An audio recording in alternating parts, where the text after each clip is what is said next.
प्रिय पाठकों, आप सभी का मेरे इस चैनल में फिर से स्वागत है। आज मैं आप लोगों के समक्ष सुदामा पांडे धूमिल द्वारा रचित कविता मोचीराम लेकर प्रस्तुत हुआ हूँ। तो आइए कविता के पाठन एवं व्याख्यान से पहले कविता से जुड़ी कुछ बातें जान लेते हैं। प्रस्तुत कविता, जिसका शीर्षक है मोचीराम, के रचयिता सुदामा पांडे धूमिल जी हैं। प्रस्तुत पाठ में कवि ने कविता के माध्यम से जीवन जीने के लिए सही तर्क की बात कही है और गलत मार्ग पर चले गए मनुष्य एवं समाज को उसकी पूरी हकीकत के साथ सामने लाने का प्रयास किया है। समाज में विषमता के कई कारण हैं, जिसमें जातिवाद प्रमुख है और इस जातिवाद ने समाज के जड़ों को खोखला कर दिया है। इसमें कवि ने जूतों की मरम्मत करने वाले दलित वर्ग के एक पेशेवर व्यक्ति की बात की है, जिसमें लोग उसको जिस तरह से नीचा समझकर उसका अपमान करते हैं और खुद को बुद्धिमान समझते हैं, उसे ताने मार कर उसकी निंदा करते हैं, कवि ने मोचीराम के माध्यम से अपने विचारों की अभिव्यक्ति की है। कवि सामाजिक व्यवस्था पर व्यंग्य करते हुए कहते हैं कि हर आदमी को अपनी सीमा अर्थात दायरा मालूम होना चाहिए। जैसे मोचीराम का जो काम है वह काम बखूबी वह कर रहा है। कवि ने मोचीराम के दुख को इस कविता में व्यक्त किया है। धूमिल जी ने भाषा, जाति एवं पेशे के रिश्तों को प्रमाणित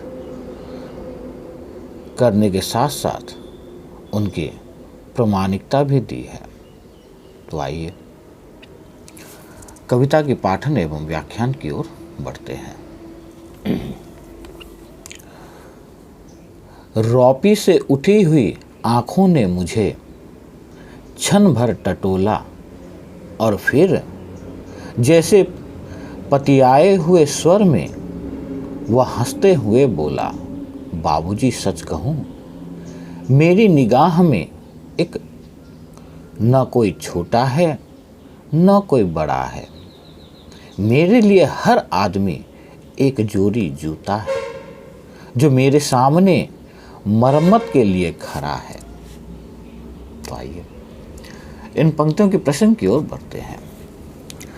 प्रस्तुत पंक्तियां धूमिल द्वारा प्रणीत मोचीराम कविता से अवतरित है। एक मोची जो चमड़े के जूतों की मरम्मत का व्यवसाय करता है, वह जूतों की मरम्मत करते करते मरम्मत कराने वाले व्यक्ति का भी अध्ययन करता है। कवि उस आदमी के संबंध में अपने विचार इन पंक्तियों में व्यक्त कर रहे हैं। चलिए व्याख्या की ओर बढ़ते हैं। कवि यह कहते हैं कि मोचीराम रौपी से जूते की मरम्मत का काम कर रहा था। जैसे ही मैंने उससे अपने जूतों की मरम्मत को कहा तो उसने अपनी रौपी से आंखें उठाकर पहले क्षण भर मुझे ध्यान से देखा और फिर विश्वास के स्वर में हंसते हुए कहा, बाबूजी सच्ची बात कहूँ तो मेरी दृष्टि में न कोई आदमी छोटा है और न बड़ा है। मेरी दृष्टि में कोई भी क्यों ना हो, जो भी मेरे सामने अपने जूतों की मरम्मत कराने खड़ा होता है, वह एक जोड़ी जूता ही है। अभिप्राय यह है कि मुझे किसी व्यक्ति के छोटे बड़े होने से कोई प्रयोजन नहीं है। मैं सभी को एक जोड़ी जूता ही समझता हूँ, क्योंकि मेरे व्यवसाय में जूते के जोड़े का ही महत्व है। अतः हर मरम्मत कराने वाला का मूल्य एक जोड़ी जूते से अधिक नहीं है। गरीब भी एक जोड़ी जूते की मरम्मत करवाता है और अमीर भी। अतः मेरे व्यवसाय की दृष्टि से मेरे लिए छोटे बड़े के विषम भाव का अवकाश नहीं है। समाजवाद के अनुसार मेरी दृष्टि में सब समान है और मेरा हर ग्राहक एकमात्र जोड़ी जूता ही है। इन पंक्तियों में अगर हम विशेष की बात करें तो अलंकार के द्वारा हंसते हुए जोड़ी में अनुप्रास तथा हर आदमी को एक जूता के रूप में प्रस्तुत किया गया है। तो चलिए अगली पंक्ति की ओर बढ़ते हैं। और असल बात तो यह है कि वह चाहे जो है, जैसा है, जहाँ कहीं है, आजकल कोई आदमी जूते की नाप से बाहर नहीं है। फिर भी मुझे ख्याल रहता है कि पेशेवर हाथों और फटे जूतों के बीच कहीं ना कहीं एक आदमी है जिस पर टांगे पड़ते हैं, जो जूते से झांकते हुए अंगुलियों की चोट छाती पर हथौड़े की तरह सहता है। तो चलिए इन पंक्तियों की प्रसंग की ओर बढ़ते हैं।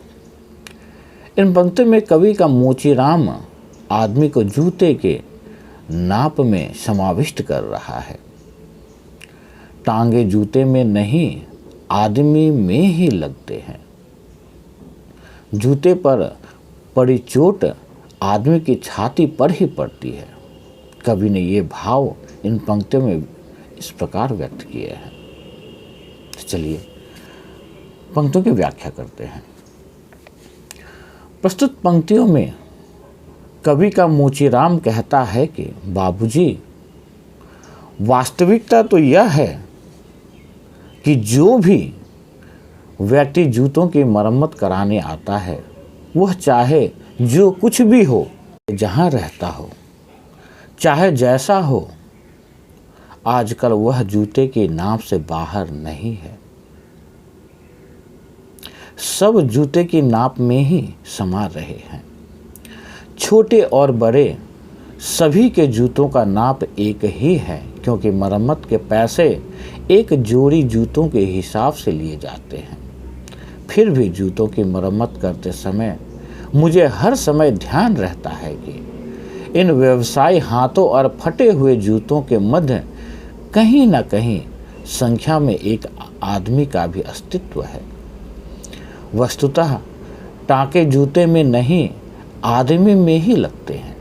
वह आदमी ही है जिसकी छाती पर जूतों में से झांकती हुई अंगुलियों की चोट हथौड़े की तरह पड़ती है और वह उसे चुपचाप सहन कर लेता है।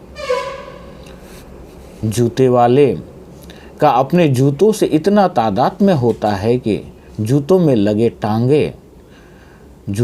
टांके मानो उसी के लग रहे हैं, और जूतों में लगी चोटें जो कील ठोकने या चमड़े के बनाने के लिए लगाई जाती है, मानो उसी की छाती पर लग रही हो। इन पंक्तियों में अगर हम विशेष की बात करें तो अलंकार एवं अनुप्रास, अलंकार में अनुप्रास के माध्यम से अंगुलियों पर हथौड़े द्वारा चोट पड़ने की बात उपमा अलंकार के माध्यम से कहा गया है। तो आइए अगली पंक्ति की ओर बढ़ते हैं। यहाँ तरह तरह के जूते आते हैं और आदमी की अलग अलग नवैयत बतलाते हैं। सबकी अपनी अपनी शक्ल है, अपनी अपनी शैली है। मसलन एक जूता है। जूता क्या है? चकत्तियों की थैली है। इसे एक आदमी पहनता है जिसे चेचक ने चुग लिया है। उस पर उम्मीद को तरह देती हुई हंसी है, जैसे टेलीफोन के खंभे पर कोई पतंग फंसी है और खड़खड़ा रही है। तो आइए इन पंक्तियों के प्रसंग की ओर बढ़ते हैं। मोचीराम के पास मरम्मत के लिए तरह तरह के जूते आते हैं जो आदमियों के अलग अलग पसंद की अभिव्यक्ति करते हैं। कवि ने जूते के माध्यम से आदमी की नवैयत अर्थात स्थिति तक पहुंचने का प्रयत्न किया है। जूते के साथ ही साथ जूता पहनने वाले मानव का चित्रण भी कवि का अभिप्रेत है। तो चलिए पंक्तियों की व्याख्या की ओर बढ़ते हैं। यह मोचीराम जी कहते हैं कि बाबूजी, मेरे पास तरह तरह के जूते मरम्मत के लिए आते हैं। ये जूते ही हमको आदमी की अलग अलग पसंदों की अभिव्यक्ति कराते हैं। सब जूतों की शक्ल अलग अलग है और अलग अलग ढंग के ही बने हैं। यह सूरत और शैली की विविधता मानव मन की विविधता के ही अनुरूप है। किसी ने जूतों की कोई शैली और सूरत पसंद की तो दूसरे ने किसी और शक्ल शैली के जूते पसंद किए हैं। जूतों की पसंद की गई शक्ल सूरत से पहनने वाले आदमी की रंगीन और सादा तबीयत का भी पता चल जाता है। पहनने वाले की चित्तवृत्ति एवं स्वभाव की छोप उन जूतों पर अंकित रहती है। अतः तरह तरह के जूतों में से तरह तरह के आदमियों के चेहरे दिखाई दे जाते हैं। उदाहरण के लिए एक जूता है। जूता क्या है? पट्टियों की थैली जैसा है। उसमें ढेर सारी चकत्तियाँ लगी है। इस जूते को एक ऐसा व्यक्ति पहनता है जिसके चेहरे के सारे लावण्य को चेचक के दागों ने समाप्त कर दिया है। उस चेचक के दागों भरे चेहरे पर कभी कभी आशा को प्रोत्साहन देती हुई हंसी आ जाती है। उस समय ऐसा प्रतीत होता है मानो कोई पतंग टेलीफोन के खंभे पर फंस गई हो और हवा में खरखरा रही हो। तो चलिए अगली पंक्ति की ओर बढ़ते हैं। बाबूजी, इस पर पैसा क्यों फूंकते हो? मैं कहना चाहता हूँ, मगर मेरी आवाज़ लड़खड़ा रही है। मैं महसूस करता हूँ भीतर से एक आवाज़ आती है।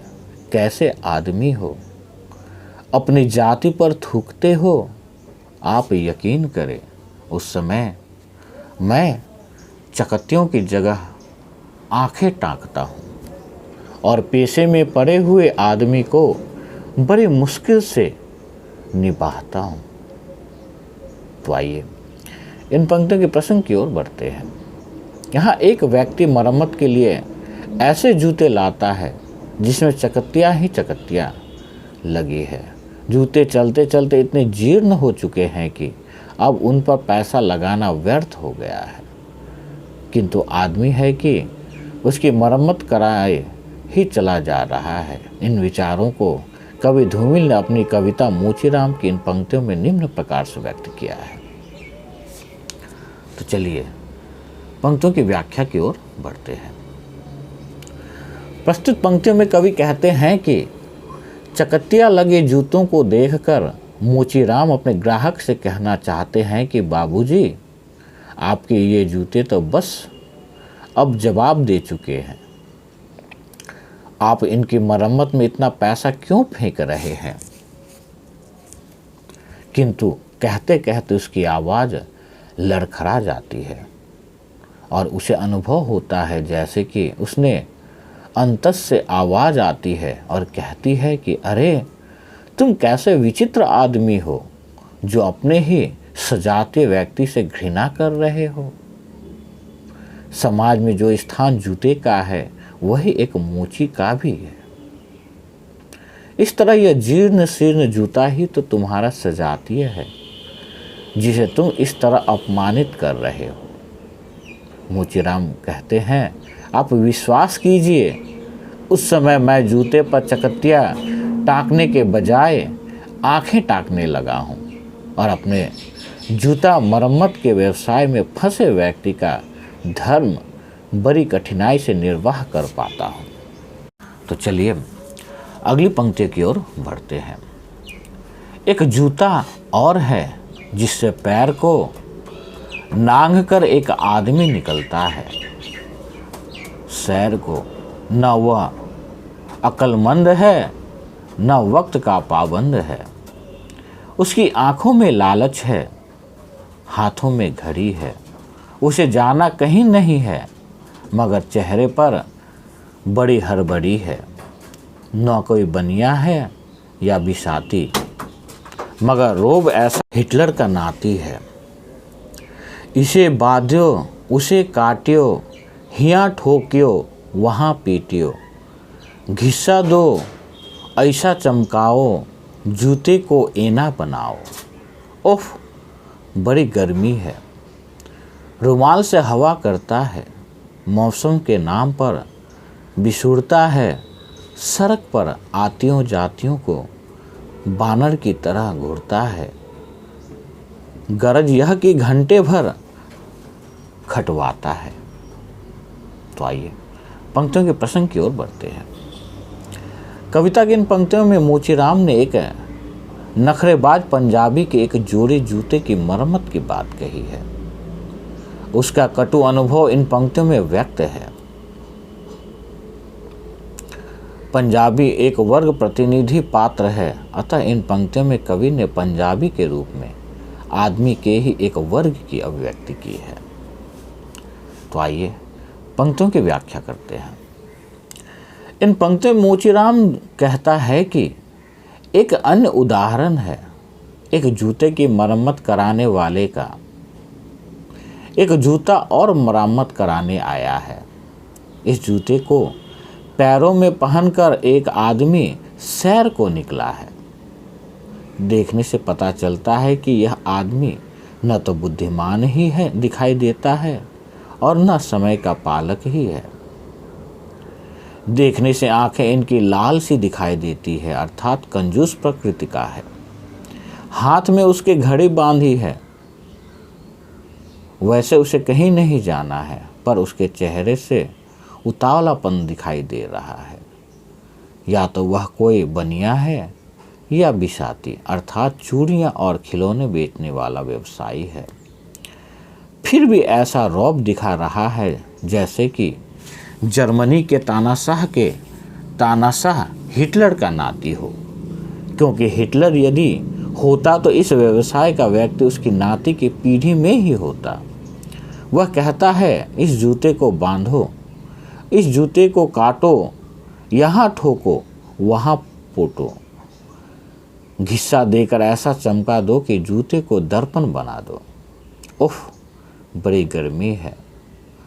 वह रुमाल से हवा करता है और मौसम के नाम पर छींकता है।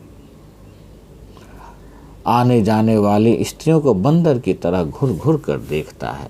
मतलब यह है कि ठीक 1 घंटे तक परेशान करता है। चलिए अगली पंक्ति की ओर बढ़ते हैं। मगर इसका मतलब यह नहीं है कि कोई खामी है। मुझे हर वक्त यह ख्याल रहता है कि जूते और पेशे के बीच कहीं न कहीं एक अदद आदमी है जिस पर टाँके पड़ते हैं, जो जूते से झांकते हुए उंगलियों की चोट छाती पर हथौड़े की तरह सहता है। चलिए इन पंक्तियों के प्रसंग की ओर बढ़ते हैं। प्रस्तुत पंक्तियों में ग्राहक ने मोची से जूते की मरम्मत तो करा ली है और उसे लगभग 1 घंटे परेशान भी किया है, किंतु है बड़ा कंजूस प्रकृति का। पैसे देते समय उनसे जैसा निर्मय व्यवहार किया है, उसका चिंतन कवि ने इन पंक्तियों में इस प्रकार से किया है। चलिए व्याख्या करते हैं। इन पंक्तियों में मोची कहता है कि जब मरम्मत के पैसे देने की बारी आई तो वह कंजूस ग्राहक साफ साफ मना कर गया। गुर्रा कर बोला, शरीफों को इसी तरह लूटते हो। इसके बाद कुछ सिक्के फेंक कर आगे बढ़ गया। वह अचानक चौंक कर सड़क से उछल गया और पटरी पर चढ़ गया। सत्य यह है कि जब कोई किसी व्यवसायी का गला घूंटता है तो उसके जूते में कोई कील छिपी रह जाती है, जो समय पर बाहर निकल आती है और उंगली में चुभकर उसे घायल कर देती है। यहाँ सताने का सहज प्रतिशोध है और हुआ भी यही कि इस शोषक के जूते में जो कील दबी रह गई थी, वही समय पर बाहर निकलकर उसकी उंगली में चुभ गई इसी से वह सड़क से उछलकर पटरी पर चढ़ गया। आगे मोची कहता है कि इसका यह मतलब नहीं है कि मुझे कोई भ्रांति है।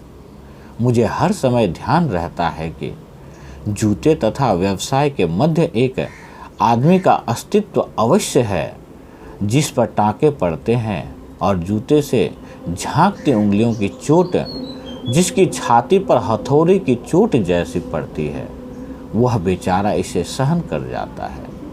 जूते और पैरों के बीच भी मुझे आदमी सहता मालूम होता है। जूता व्यवसाय को भी आदमी से अलग करके नहीं देखा जा सकता। ये अगली पंक्ति की ओर बढ़ते हैं।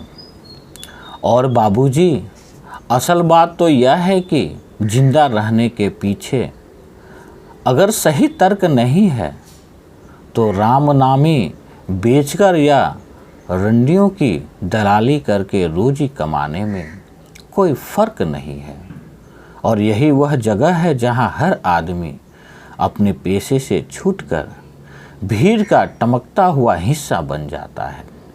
सभी लोगों की तरह भाषा उसे काटती है, मौसम सताता है। चलिए इन पंक्तियों के प्रसंग की ओर बढ़ते हैं। कवि धूमिल ने अपनी मोचीराम कविता की इन पंक्तियों में इस तथ्य पर विचार व्यक्त किए हैं कि जिंदा रहने के पीछे एक सही तर्क का होना आवश्यक है। तो चलिए पंक्तियों की व्याख्या करते हैं। प्रस्तुत पंक्तियों में मोचीराम जी कहता है कि बाबूजी, वास्तविक बात तो यह है कि जिंदा रहने के पीछे एक सही तर्क होता है। यदि ऐसा नहीं है और उद्देश्य एकमात्र जीवित रहना ही है तो व्यवसाय चाहे जो भी क्यों न किया जाए, राम नामी दुपट्टे के व्यवसाय और वेश्याओं की दलाली करने के व्यवसाय के में फिर कोई अंतर नहीं रह जाएगा। आखिर जीविका ही तो कमानी है, फिर चाहे जैसा व्यवसाय क्यों न किया जाए।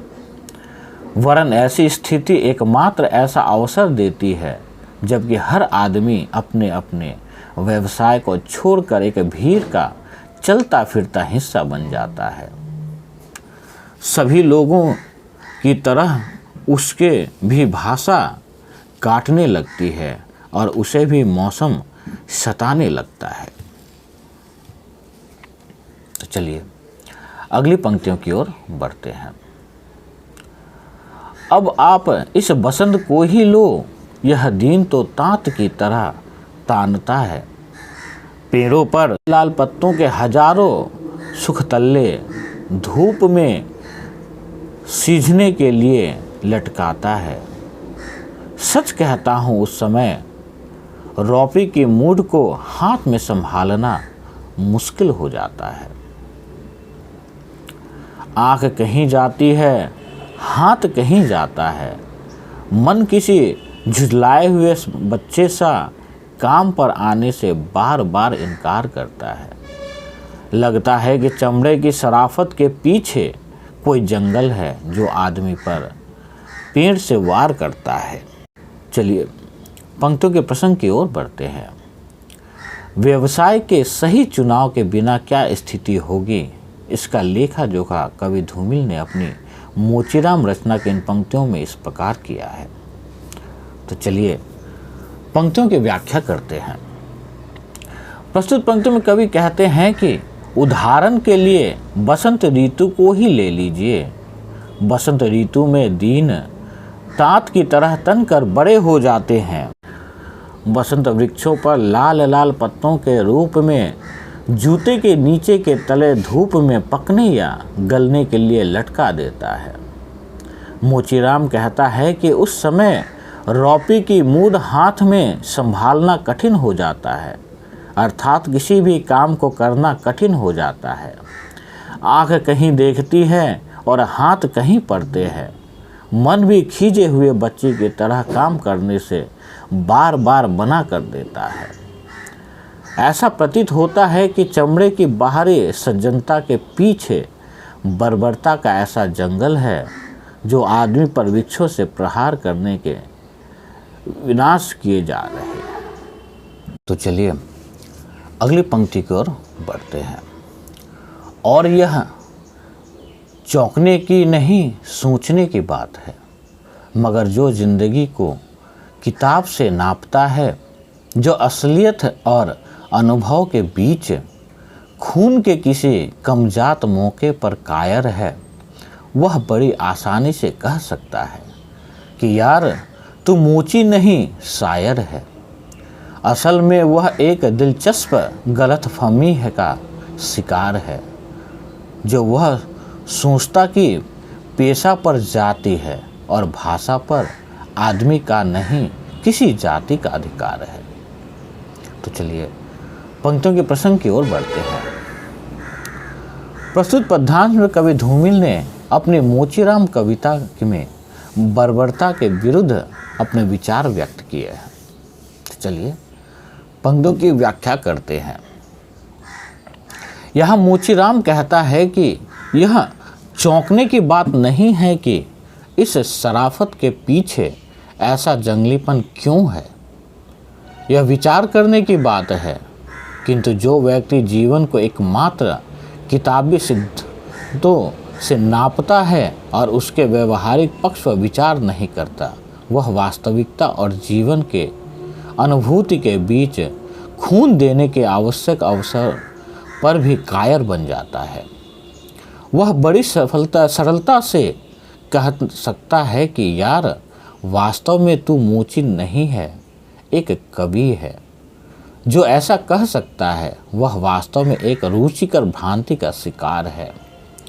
ऐसे व्यक्ति को कैसा भ्रम है जो सोचता है कि व्यवसाय एक जाति है और भाषा पर व्यक्ति का नहीं, जाति का ही अधिकार है।